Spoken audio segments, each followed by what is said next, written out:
Hello, my name is Jared Bartell. I'm a headache fellow at the University of Utah, talking to you today in the headache school about headache chronification. So I'm going to be talking about a few different types of headache in the setting of headache chronification. So mostly migraine, but also tension type headache, chronic daily headache, and then some specific types of headache, also medication overuse and post-traumatic headaches. And then I'll be talking about some mechanisms and some risk factors as well. And then I'll be going through the treatment and then very briefly the prognosis also. So this may be hard to read, but so this is just kind of pulled from the ICHD-3 International Classification of Headache Disorders, 3rd edition. So migraine generally is kind of divided up into episodic and chronic migraine based on the number of days you're having migraine per week or per month, essentially. So whether it's more than half of the days or fewer than half of the days, so more than 15 or fewer. And these are defined as typically headaches lasting between 4 to 72 hours.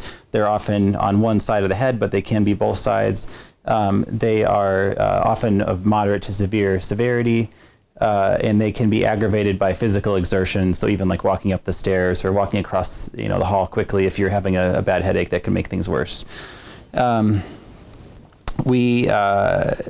So you need at least 15 days of headache for it to be a chronic migraine, 8 of which need to kind of fulfill these criteria for true migraine. The other ones can kind of be smaller headaches and not quite meet those criteria. I may not have mentioned, you also need at least one of nausea or vomiting, and typically nausea is present in most cases, and then light and sound sensitivity also is very often seen, and we also see a lot of smell kind of sensitization, and also oversensitization to touch too, like on the face.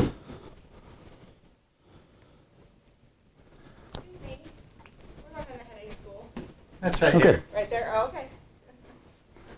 Are we the only ones here? Oh, yeah, that's all right. I'm just kind of talking to the camera for now. Okay. Yeah, okay, nice to meet you guys.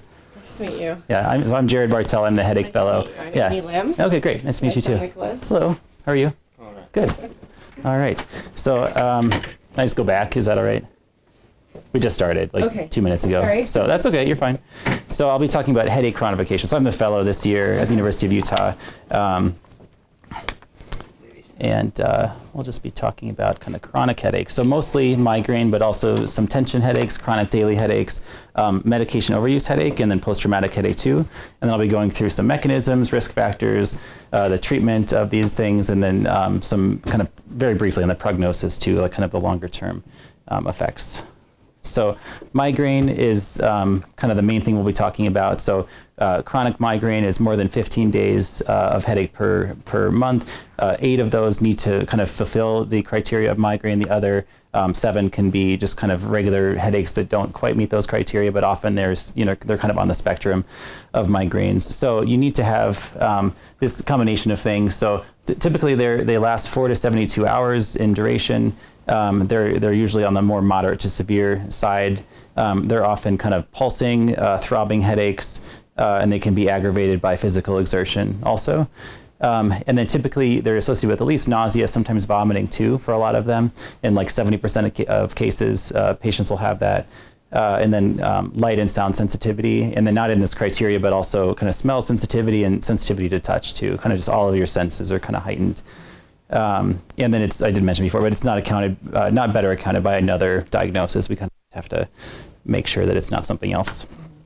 So migraine generally is very common in people in the United States and in throughout the world. So 11 to 15% of adults in the United States are affected by all kinds of migraine. And then there's chronic migraine in 8% of those people, and then 1 to 2% of the U.S. population has that as well. It typically develops from episodic migraine at a rate of like 2.5 to 3%, and this is called chronification. Also transformation or progression, and then the chronic migraines have a much greater effect on the kind of your well-being overall and like the socioeconomic functioning compared to episodic migraine, just because you're in pain for a lot longer. So it's responsible for a larger degree of financial cost too, like 4 times greater financial cost for chronic migraine compared to episodic migraine. I guess 30% of that is healthcare utilization, but 70% is kind of missed work and lost productivity as well. The patients that have kind of more severe migraine too, have on the MIDAS scale, which is the migraine disability assessment score, is the kind of almost survey questionnaire you guys will fill out every time you're in the headache clinic, which kind of talks about like the last 3 months, have you been disabled to the point where you can't work, you can't do housework, that kind of thing. So there's like a bunch of questions. Yeah. So based on that, if it's more severe, 3% of patients with episodic migraine, so of the 3% of patients that have episodic migraine, they'll have kind of more severe MIDAS scoring, but 25% of those with chronic migraine will be rated like severe in the terms of disability on the MIDAS. And then there's 2 to 3 times higher proportion of patients that have like reduced household productivity and missed family activities compared to episodic migraine too. And I guess, I don't know if I defined episodic migraine, that's the fewer than 15 headache days. Yeah, so compared to the chronic. And of all the like chronic headaches, we're talking about just chronic headaches kind of broadly, but specifically the migraines. Of all the chronic headaches, about a third of them are chronic migraines. Most of the rest are tension type headaches, which I think I'll talk about next. And then there's a few other ones. There's like new daily persistent headache and the medication overuse headaches and new daily persistent. Oh, really? Yeah, okay. We're not talking about that a lot, but I can talk about that at some point too, just kind of separate from it, yeah. Okay, so attention type headache is really the most common type of headache we see in the United States. We see it less often in the headache clinics just because these patients tend to more often be treated by their primary care physicians. But we see patients with tension type headache frequently also as well. So these are chronic tension type headaches are defined as also having more than 15 headache days per month, and the chronic portion is for greater than 3 months. And these typically last a little bit longer, sometimes hours to days. They tend to be more often kind of bilateral rather than just unilateral, one-sided on the migraine headaches. They can be more like pressing or tightening, kind of as opposed to the throbbing or pulsating type of pain you get with migraines. And while they can be more severe, they're typically more on the mild to moderate side of pain. And these are not aggravated typically by routine physical activity. In fact, people with tension type headaches might prefer actually to get up and move around, and that'll actually make things better. And then you don't have the light and sound sensitivity or nausea. You can have like one of those features technically for it to still be a tension type headache, but those aren't nearly as common as they are in migraine. And it's overall the second most prevalent. I don't know if I have another slide on that. I don't. Second most prevalent chronic disease in the world, actually. Can you guys guess what the first most prevalent disease in the entire world is out of all diseases you can think of? It's kind of yeah. It's so dental cavities, as it turns out. Yeah. So you think it's kind of a minor thing, but it's very common, and So, and this is the second most common. So, I guess 1.4 billion people, or about 21% of the world's population, has tension type headaches at some point in their life. And actually, in the general population, at least in the United States, there's like a kind of a wide range based on the study, but between 30 to 80% of people at some point in their life can develop tension type headaches. Mm-hmm. It's more common in women, so about 3 women to every 2 men will have tension type headache. And it's most common in the 30s, and it kind of continues on until the 50s, and then it kind of fades out from there. Does migraine tend to get better with age, or is that it can too? No, it can also, yeah. So it tends to be worse it depends on boys and girls, but in women especially, it tends to be worse in the 20s, and then it can kind of increase throughout life or decrease. But typically, as we age towards 50s or so, it tends to decrease in prevalence by a lot. It was way worse when I was a teen and in my 20s and early 30s. And it decreased a lot. Yeah. So. Yeah, and sometimes it can evolve to where you won't have as much headache pain, and you'll just have like the aura associated with headache. So that you have all these acephalgic headaches with aura, migraines with aura. Yeah, really. I can expect the headache to come. Yeah. And it doesn't. Yeah, and it's still all like the wooziness and the aura and all that. Yeah, interesting. Weird. Yeah, it's still a migraine, but it's just you don't have the head pain component, so it can be good, I guess. It's still kind of unsettling, but yeah. So chronic daily headache, I just thought I'd put this in the presentation because it's such a common term that you may see like in on the internet or whatever. It's kind of like a catch-all term for headaches broadly. So it includes a lot of different types of headaches. So chronic migraine, tension type headache, hemicrania continua, which is a kind of a rarer type of headache also, medication overuse, and new daily persistent headache too. I don't have much more on that. It's just like more than 15 days per month for at least 3 months. And typically these are primary headache disorders, except for medication overuse. But for the most part, it just kind of describes kind of the whole category of the headaches we're talking about. So medication overuse. So this is really common. And so like a lot of our patients will have this. So about 6 million people in the United States, or 150 million people in throughout the world. We'll just shut this door. So along with migraine and tension type headache, it's one of the most disabling disorders in the world. I don't know how it ranks with the others, but it's up there. And about half of the patients with chronic migraines will have these things. So, and probably a little bit higher, like in our specialty headache disorders clinic, just because a lot of those patients tend to be more complicated and they've been on lots of different medicines and their headaches can be more severe. And so just because of their severe pain, they'll kind of, they may sometimes overdo it on the medicines, which is really common. You see that a lot. It's basically a new type of headache or significant worsening of their previous type. And it can be in the setting of migraine or tension type headache or often post-traumatic headaches too. So the fact that it's also very often chronic. So it needs to be more than 15 days per month for more than 3 days, oftentimes for the...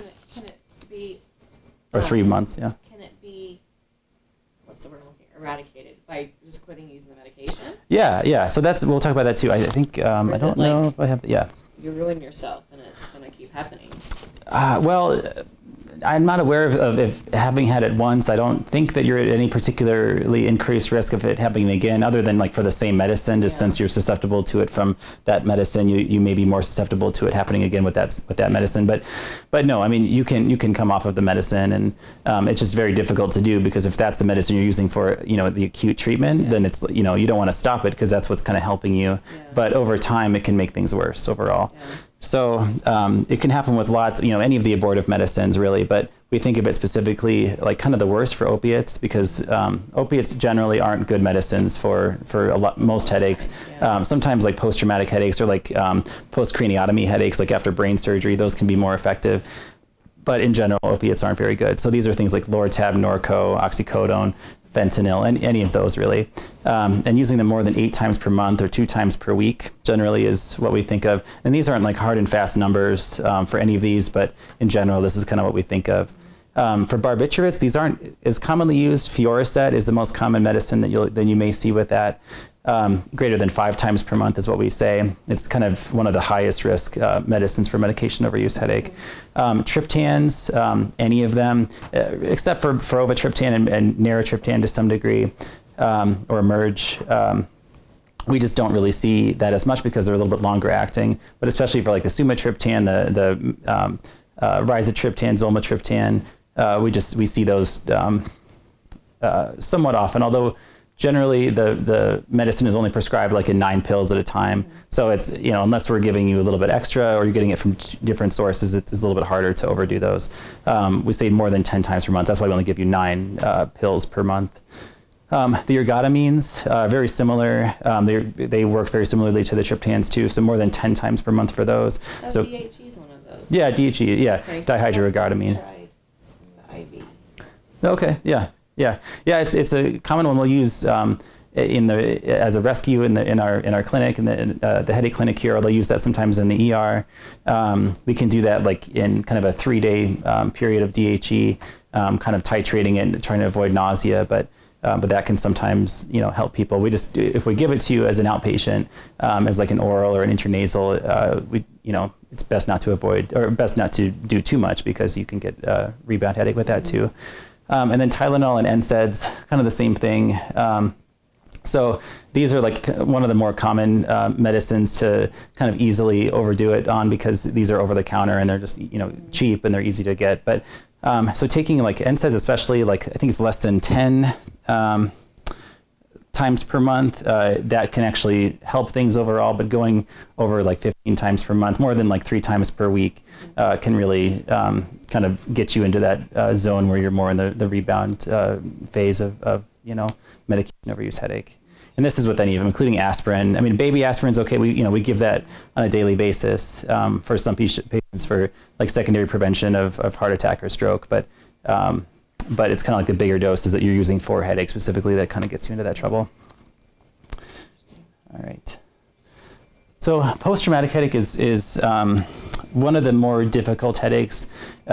Treat oftentimes because they can be really refractory to treatment, and they're often associated with medication overuse headache just due to their nature. So these are typically developed within 7 days of a head injury, or from 7 days of like stopping the medicine that you're using to kind of treat that initial like head injury, like if you were getting morphine because you cracked your skull or something, or you got brain surgery. 7 days from that is what we define as like the acute medication overuse headache. Or post-traumatic headache. I guess I'm on the right page. So you can also have persistent headache. So that's greater than 3 months duration. And then delayed onset headache attributed to traumatic brain injury is an onset between 7 days and 3 months. So there's just these different classifications. It's kind of arbitrary to some degree. We just divide these up partly for research purposes, just so we can kind of classify our patients. But it's all this kind of same entity for the most part. Question for you. Yeah. When he was 11 or 12? When he was 12, he had a concussion. Yeah. Ended up with post-concussive headache syndrome for 7 months. Okay. And then it cleared up. Yeah. And then now he was 15 when this started. Mm-hmm. Mm-hmm. And could there be any correlation? Yeah, there can be. So, I mean, often people that have these, not always, but often they have like some sort of genetic predisposition towards migraines, or they've had headaches in the past. They were just kind of more minor, or they had car sickness or infantile colic or night terrors, and those are all like kind of predictors of kind of a migrainous type of a brain almost. And so sometimes, and we'll talk about this too, but you just need the right kind of stresses to start kind of picking that up. So, it could be that if he didn't have the head injury, he would still have these headaches the same. And I don't know your details per se, but it just kind of increases the likelihood of developing headaches. But, again, some people with these headaches, never had any sort of predisposition. If it wasn't for their trauma, they would never have had headaches. But it is a huge risk factor in general. And it's a risk factor too for chronification, which is why we're kind of talking about it for the most part. So the headaches are most likely to resemble migraine headaches, but they can also resemble tension type headaches too, just based on their quality of pain and kind of where it is and kind of how it feels overall. And after a traumatic brain injury, headache is the most common symptom to happen afterwards.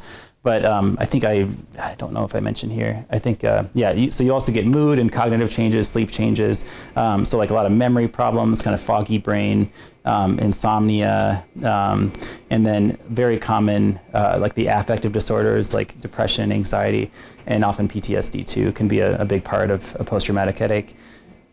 Interestingly though, so headaches are actually most likely to follow a more mild traumatic brain injury rather than a moderate to severe traumatic brain injury. So 75% in the mild and 32% in certain studies, moderate to severe. It's not totally clear why that happens. I read that it's postulated that with the more severe headaches, you just have a lot of like cognitive dysregulation, and you're not able to really process your own pain as much. And also because PTSD is so commonly kind of linked to post-traumatic headache, not always, but it can be, and PTSD can kind of worsen headaches too. If you don't remember the actual injury because you were knocked out and you had such a severe brain injury, you probably won't have as much PTSD if any. And so that may be why there's less headache after the severe traumatic brain injuries, or these people just have other things to deal with, so they're just not as they're not concentrating on their headaches quite as much. But it has been seen pretty consistently that the more severe traumatic brain injuries have fewer lower incidence of headache afterwards. Let's see. So So it can be, yeah, its association with PTSD has to do with kind of lowering the pain threshold overall. So you just have like this heightened awareness of kind of all sensations, including like kind of bodily sensations and your perception of them. And so you have like this lower threshold for pain. So a smaller kind of trigger or smaller stimulus can cause the same amount of pain that it would have otherwise caused if you didn't have that problem. I think that's what I wanted to talk about here mostly. So this is kind of the mechanism overall. So it's kind of this weird concept, but central sensitization is the main mechanism in chronification of headaches. So the trigeminal vascular network, that's just the overall fancy name that researchers have come up with and anatomists have come up with. That's the network of neurons that are involved in the pain pathway within kind of migraine and headaches in general. So the trigeminal nerve is what comes off of, what comes out of the brainstem, but this is depicting here. It's kind of not really the best quality image, so I apologize. But so generally, central sensitization is this process where you will have hyperalgesia, which is painful sensations that are caused by a stimulus that isn't normally painful. That is painful, but it's more painful than it should be. So like a little pinprick we're testing on the skin, it might be slightly painful, but if you're having a migraine and you're kind of centrally sensitized at that moment and in general, it might be a lot more painful than normal. And then allodynia is pain with something that shouldn't normally be painful. So for instance, like the classic example is with trigeminal neuralgia, which is another type of headache. Kind of lightly brushing the face or like even the wind kind of blowing by can cause like severe pain, like just these attacks of the neuralgia form pain. And that's kind of an example of allodynia. So basically the kind of the upregulated peripheral input. So basically like this sensation or also like the light sensitivity and kind of normal kind of inputs into the body are kind of, they become more dramatic to your brain. And then also due to other risk factors like the ones we'll talk about, but genetics is a main one. History of head injury, history of like medication overuse headache. This can all lead to further sensitization in the somatosensory cortex in the brain.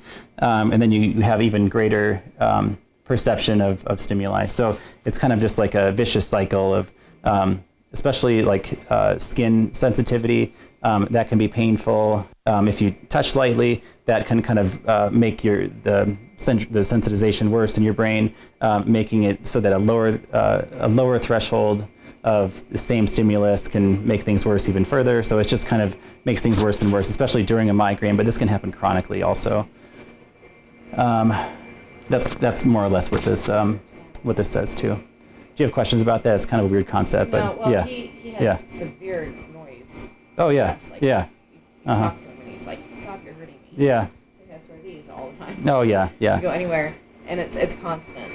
Yeah. So that would be the allodynia. Yeah, right. I mean, unless they're like very loud, where like normally someone would you kind of wince from like a loud noise. But if it's just like the vacuum cleaner outside right now, I mean, it's kind of annoying, but it's like not painful for people that don't have migraine. Yeah. But that's an example then of allodynia. Yeah, exactly. That's really common, and you can get that with any sensation. So. Like internal stimuli like nausea, it can be much more severe. That's more of like an autonomic type symptom. You can get like flushing and stuff like that too. But, sensation to perception of touch, it can be a lot more triggering. Light, sound sensitivity, smell sensitivity, all of that can be really triggering and really can really make this kind of thing worse. It's all the same. But that's like a classic of kind of a migrainous type brain. You're just very sensitive to stimuli in general because of this central sensitization process. So hopefully this shows up on the camera, but this is this is drawn from one article, but it's kind of like the whole kind of pathway kind of put together of chronification kind of in a summary. So basically, so I'll talk first about kind of the risk factors involved with chronification. these kind of further decrease the threshold for the generation of new migraine attacks, and they're moderated by protective factors, which I'll also talk about.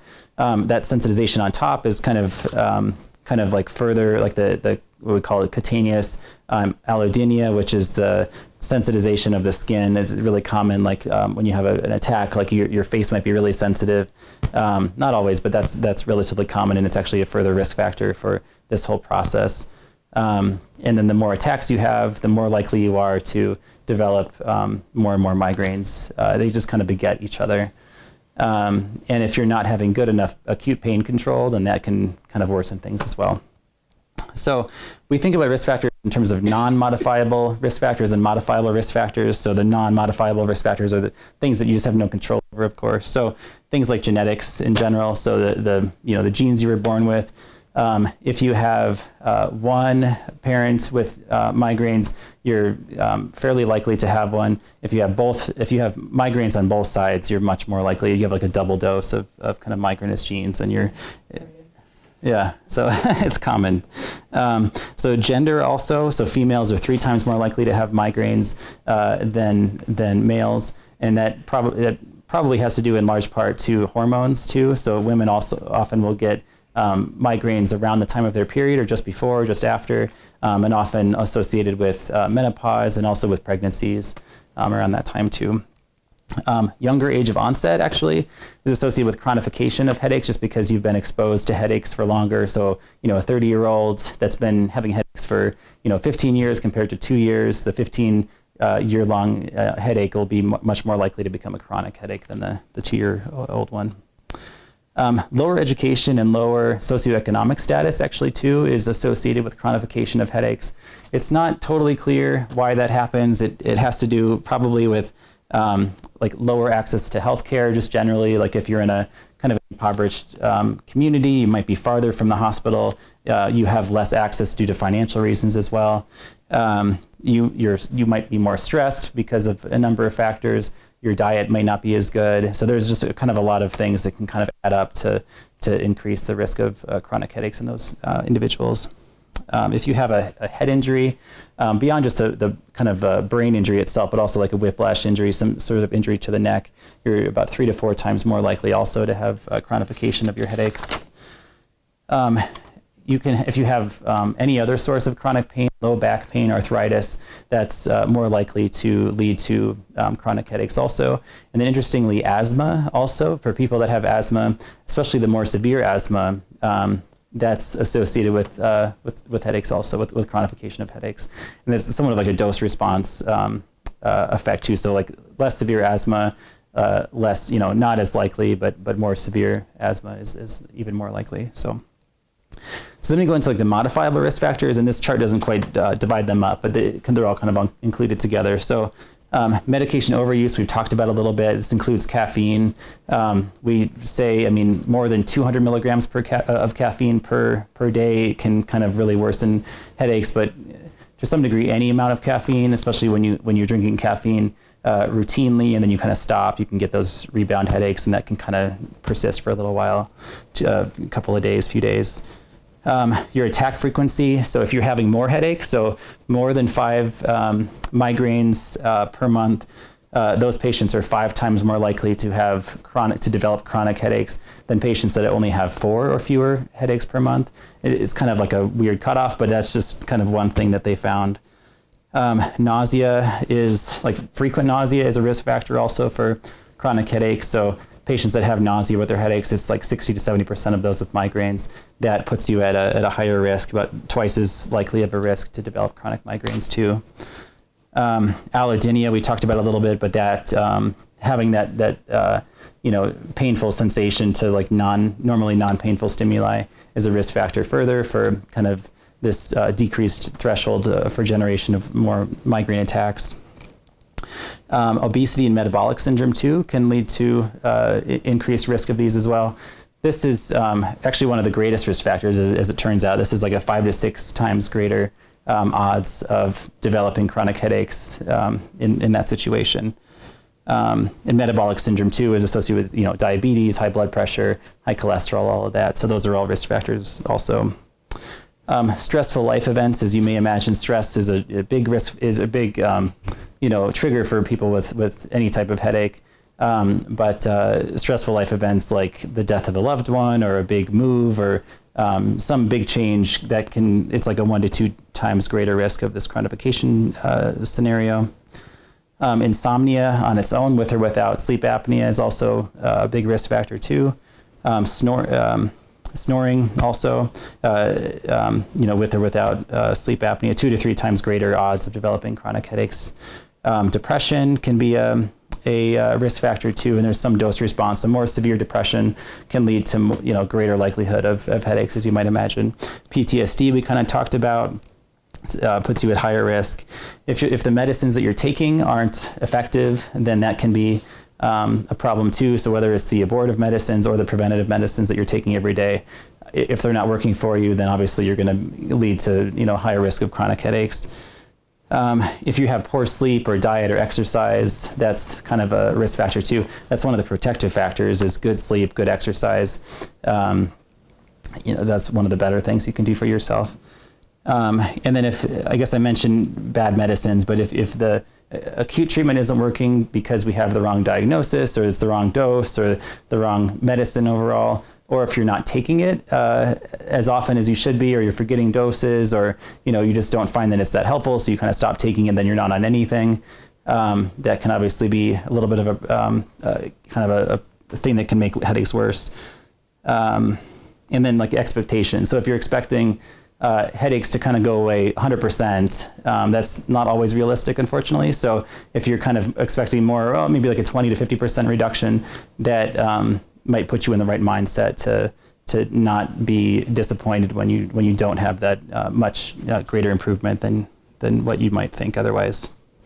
And then protective factors, we kind of talked about these a little bit, but kind of conversely, higher education, higher socioeconomic status, you may have more access to resources and on average be less stressed in general. Being married and having a strong social support network is associated with fewer headaches overall. And then again, good exercise, stress management, that kind of thing. So I think next is treatment. So what do we do to treat these chronic headaches? They're difficult to treat. Obviously, they're going on for a long time and they're very persistent.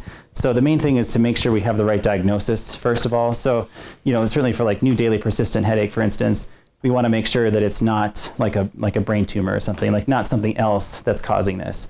So the MOTS trial, the medication overuse headache treatment strategies trial, is something that the University of Utah is a part of. It's been going on. It's been started by Mayo, I think in Arizona, and it's been going on for at least a couple of years, I believe. And we're still recruiting patients for the medication overuse trial. So basically, these patients need to have medication overuse and chronic headaches, and I think have not been switched their preventive medicines recently. So all of these patients that enroll into the trial, they have to be willing to be randomized into one of two groups. So they'll all be started on a preventative medicine, so whatever it is, propranolol or topiramate or amitriptyline or any of them, and then they'll all stop their abortive medicines, and they'll be randomized into the group of having no kind of alternative abortive medicine. They'll just kind of stop those and kind of hopefully not have too bad of headaches after not being able to take their abortive medicines for a few days. But the idea is that they would get better, in the next few weeks, hopefully, in terms of their headaches, because they would no longer have that constant medication overuse problem. And the other group would be to start a different abortive medicine, but to use in moderation. So instead of using Tylenol all the time, you might get a triptan or something like that. I don't know exactly how they make these decisions. I think it's just kind of based on the physician's preference, but within certain criteria. But that's something that we are still recruiting for, and it's the overall idea is to kind of find the best and safest method for transitioning people off of their medications, and just the best approach for treatment generally.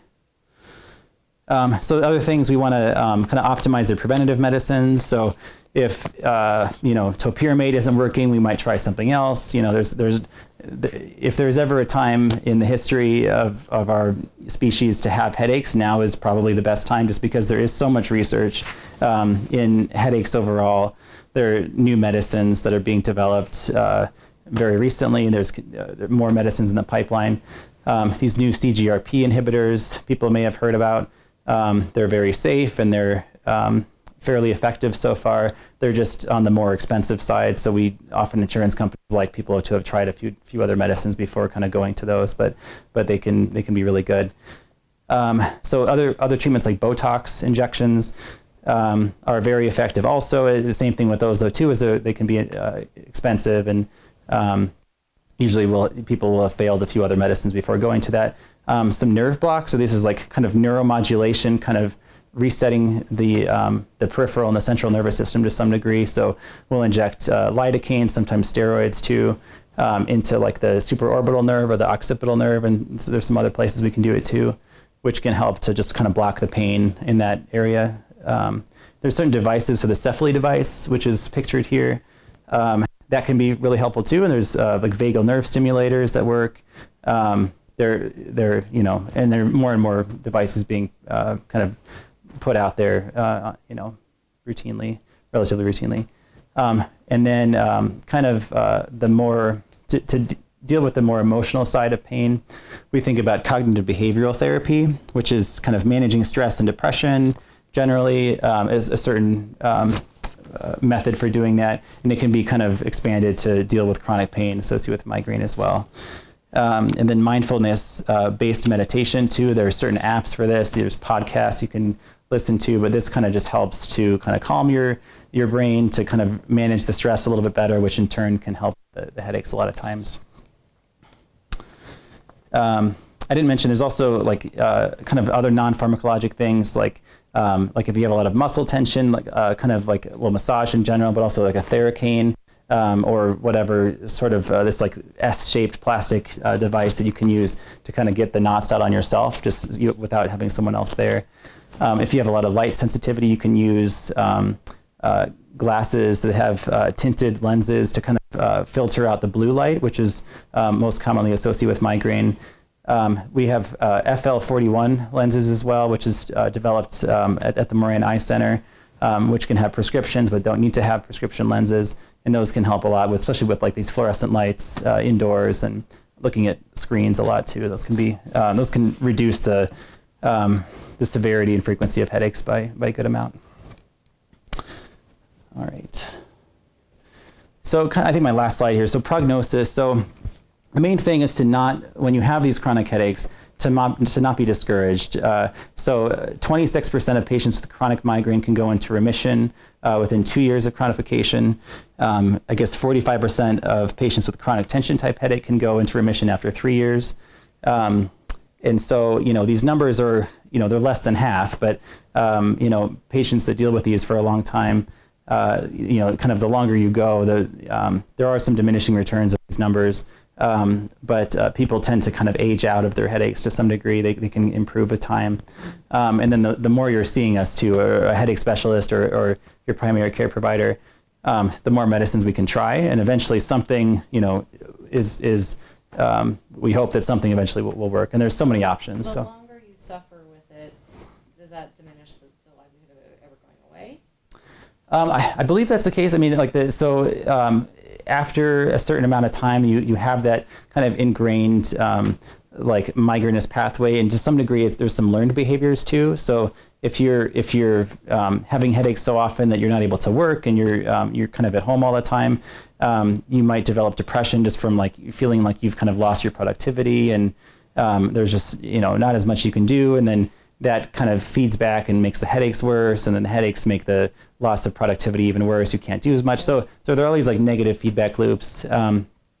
But in general, as long as you are, kind of willing to try new things in terms of treatment, and you're, trying to help yourself by exercising, getting good sleep, trying to maintain a reasonably like balanced diet, those things can all help push you out of that kind of chronification zone of the headache. The main thing is to don't give up, and there's always more options in general. These are just the references for formality, but that's it. Good. Any questions at all? Yeah. Okay. None online. Oh, good. All right. Well, thanks so much, everyone. Thank you guys for coming. Yeah. Good. All right. And we're done.